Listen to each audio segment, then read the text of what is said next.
Let's talk a little bit about for-profit prisons and the prison industrial complex. So we talk about private prisons, and they are a serious issue, but they represent less than 10% of the prisons across the country. So a private prison is one that is contracted by the state to house inmates or house prisoners. And the big problem here is they benefit from recidivism. So the more people that come back, the more people that come back to fill their beds. Now, if you remember the Kids for Cash scandal, there was a private prison that was literally paying a judge to sentence kids to longer terms or to really kind of terrible sentences because they benefited, because they kept their beds full and they made more money. So private prisons are a huge problem because they benefit not only from recidivism, but from lobbying for harsher laws. So if they make $100 million this year, it makes sense financially to spend $10 million of that lobbying for harsher laws or harsher sentencing or harsher probation and parole, not because it keeps society safer, but because it keeps them richer. But again, private prisons only make up about 8% of the prisons in the country, so they're not the biggest part of the problem. They are a problem and we should move away from them, but the bigger issue is the prison industrial complex. So this is a series of businesses that make money off of incarceration. So it costs billions of dollars. For example, Virginia is going to spend more than $1 billion this year on its prison system. So that's a lot of money coming out of taxpayer pockets, but some people are getting rich off of that. So GTL and Securus, they provide the phone calls, they provide the kiosks, they sell MP3s for $2 a piece, they provide email at 25 to 50 cents per email.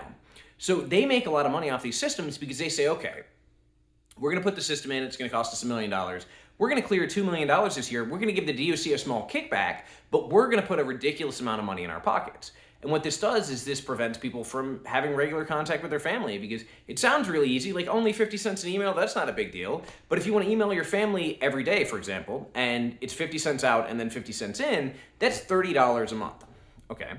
Well, if you make $27 a month or $35 a month, that's not really realistic, right? So your family pays for your half, so you're only paying $15 a month, so that's not so bad. But still, you have to buy soap, you have to buy toothpaste, you have to buy other things, and that's where one of the other issue lies. So if you look at Keefe, and Keefe's the only commissary I've ever had experience with, so it's the only one I can speak on, they make tremendous markups on coffee, on soap, on deodorant, on toothpaste.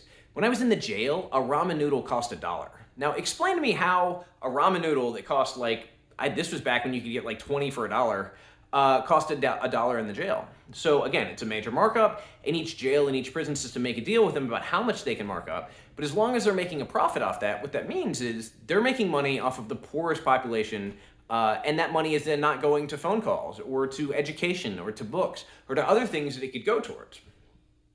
And so we have phone calls and communication, we have emails, we have commissary, but then there are even other people. Some states use food providers. Say, okay, we're going to contract out our food provider. And in some cases, maybe this makes sense, but generally speaking, that's just money they could be saving otherwise. So when I first got into the system, there was a private commissary at every prison.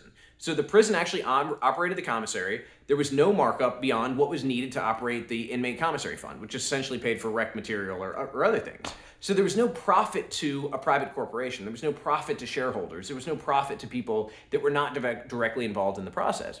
And it made a lot more sense to me. And they moved away from it because Keefe promised, hey, we'll give you kickbacks.